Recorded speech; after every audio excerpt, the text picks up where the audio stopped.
Halo semuanya, welcome to my channel. Kali ini kita akan menceritakan cerita yang berjudul Madu Cantik yang Tak Tersentuh. Sebelum kita mulai, jangan lupa untuk di-subscribe, like, dan komen.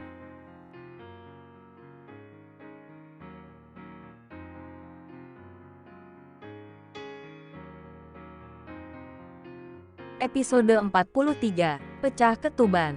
Kamu kok bisa ada di sini? Maria menatap keheranan pada Alana. Aku diundang sama pemilik butik ini, Tante. Alana tersenyum manis.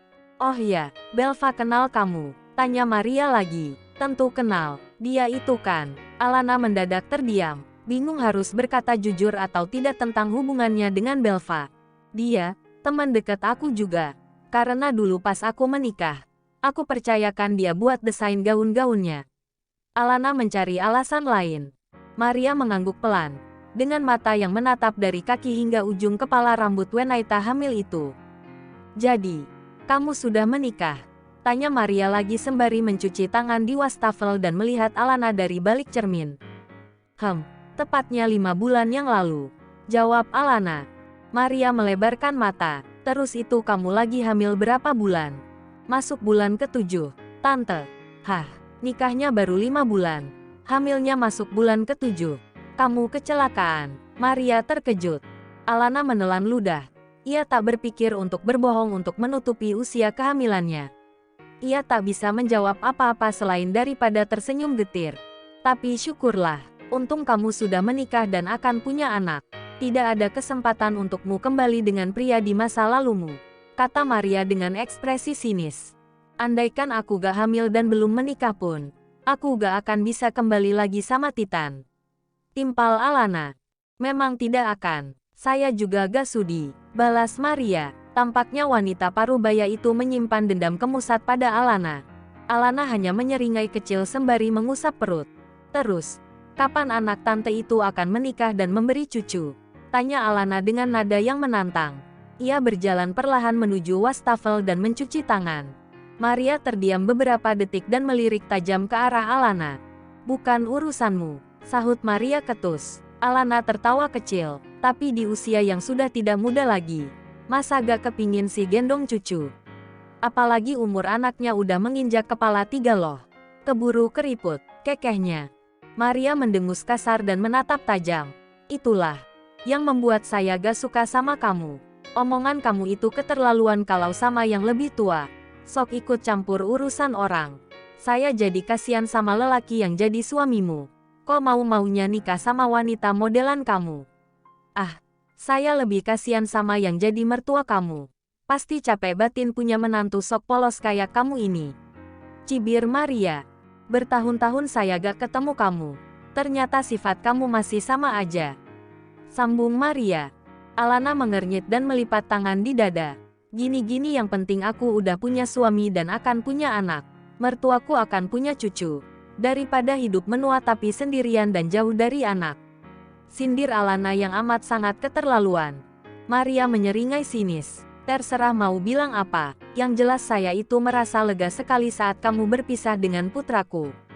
Melihat perangaimu yang seperti ini, alih-alih menyesal aku justru sangat bersyukur. Karena kamu memang tidak pantas untuk kami, seru Maria. Alana tercekat mendengarnya. Seburuk itukah ia di mata Maria? Hati-hati dalam berucap, Tante Maria. Anda akan sangat menyesal karena telah menghina saya. Anda tidak akan pernah menyangka dengan sebuah fakta besar di belakang Anda, kata Alana yang terlihat serius. Maria melengos dan menimpali. Tidak peduli, karena yang penting kamu sudah pergi jauh dari kehidupan putraku. Dan, kelak dia akan mendapatkan perempuan yang jauh segalanya daripada kamu. Anda cukup percaya diri, tapi jangan kaget jika nanti Anda mengetahui sesuatu, kata Alana. Maria benar-benar tidak peduli apapun yang dikatakan oleh Alana. Baginya hubungan Alana dan putranya sudah lama berakhir dan tidak mungkin ada apa-apa lagi. Maria berjalan hendak keluar, namun Alana yang sudah terlanjur kesal dengan wanita parubaya itu berniat ingin mengerjainya dengan cara menghadang langkah Maria menggunakan kakinya. Alih-alih Maria terjatuh, justru senjata makan tuan. Alana lupa kalau dia mengenakan dress panjang semata kaki dan saat akan mengangkat kaki, Dressnya terinjak sehingga membuat ia terpeleset. Argegeh, Alana memekik saat tubuhnya sudah tersungkur di atas lantai. Maria sontak menoleh dan terkejut. Meskipun membenci, tetapi naluri seorang wanita dan ibu tetap tidak akan tega melihat wanita lain terjatuh seperti itu apalagi dalam keadaan hamil. Astaga, Alana. Maria langsung melangkah cepat menghampiri Alana. Argegeh. Sakit. Alana semakin merasa nyeri di bagian perutnya. Tak terasa ada sebuah cairan merembes dari dress hitamnya. Maria belum menyadari kalau Alana mengalami pecah ketuban. Ya ampun. Alana, Belva membelalak saat baru saja membuka pintu toilet. Beruntung Belva tepat waktu memasuki toilet itu. Ia langsung terkejut karena disuguhkan pemandangan mencengangkan. Ada apa ini? Belva tampak panik. Kayaknya kepeleset. Bel, cepat bawa ke dokter. Takut kenapa-kenapa sama bayinya. Kemudian Belva dan Maria dibantu dengan 2 orang security untuk membawa Alana ke rumah sakit terdekat.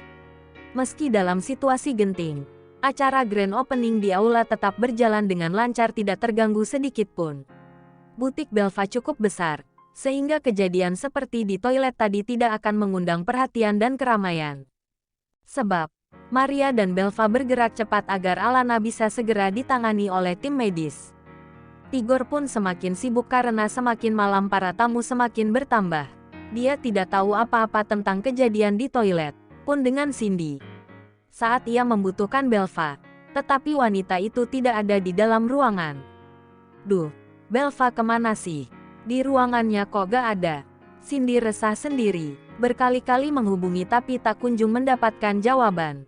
Tigor, kamu lihat Belva gak?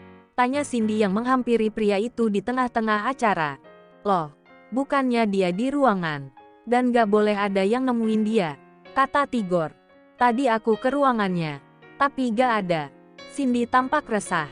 Udah ditelepon, tanya Tigor. Udah 10 kali, tapi gak diangkat-angkat, ucap Cindy yang masih sibuk dengan ponselnya.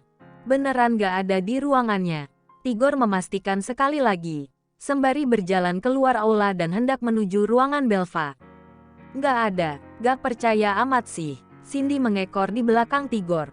Sesampainya di ruangan memang tidak ada siapa-siapa di sana. Tigor pun teringat satu hal. Ibunya sedari tadi pun tak nampak di mana-mana. Padahal malam semakin larut, harusnya Maria berpamitan untuk kembali ke hotel. Karena wanita parubaya itu tidak bisa berlama-lama dalam sebuah acara apalagi sampai larut malam. Di lain tempat, Alana sedang ditangani di ruang UGD. Belva dan Maria terlihat sangat panik. Meskipun tadi sempat saling mencela, tetapi Maria tidak setega itu melihat Alana menderita. Tidak lama kemudian, dokter pun keluar dari ruangan dan memberitahukan bagaimana kondisi Alana. Dia mengalami pecah ketuban, tetapi dari hasil pemeriksaan oleh dokter kandungan, robekan pada selaput ketuban tidak terlalu parah. Keadaan bayinya juga masih baik-baik saja. Hanya Bu Alana mengalami syok akibat kontraksi sementara. Jelas dokter. Belva dan Maria menghela napas lega. Boleh aku menemuinya, dok? Tanya Belva. Boleh, tapi saran kami, agar selama 24 jam pasien melakukan opname. Guna untuk memantau keadaannya, kata dokter. Belva pun menyetujui jika Alana mendapatkan perawatan selama 1 hari penuh di rumah sakit. Saat menemuinya di dalam, rupanya Alana sedang tertidur. Mungkin efek obat dan kelelahan selama menahan nyeri. Beberapa menit kemudian, Belva kembali duduk di luar ruangan. Alana sudah ditangani dengan baik di ruang pemulihan. Belva menelepon Ravin untuk memberitahukan keadaan Alana. Meski sempat syok, tetapi Ravin kembali merasa lega karena keadaan istri dan calon anaknya tetap baik-baik saja. Maafin aku, Rav. Aku lengah jagain Alana, ucap Belva dalam sambungan telepon. Ia merasa sangat bersalah. Gak perlu minta maaf. Kamu gak salah. Anggap saja ini musibah supaya kita lebih berhati-hati lagi. Besok aku percepat kepulanganku. Palingan siang jam 11-an aku udah sampai di rumah sakit, ujar Ravin. Belva menghela napas. Sebenarnya ada sesuatu lagi yang ingin ia bicarakan dengan Ravin. Tentu saja ini mengenai Alana dan pria di masa lalunya itu. Rav, aku mau bicara hal lain, seru Belva. Membuat Ravin di sana tampak mengernyit. Oh, tentu saja, Kamu mau bicara soal apa? Tanya Raffin. Soal Alana dan Titan, ucap Belva. Hening beberapa saat. Belva menilik Alana yang masih terpejam di atas tempat tidur. Di sebelahnya ada Maria yang setia menemani sembari terkantuk-kantuk.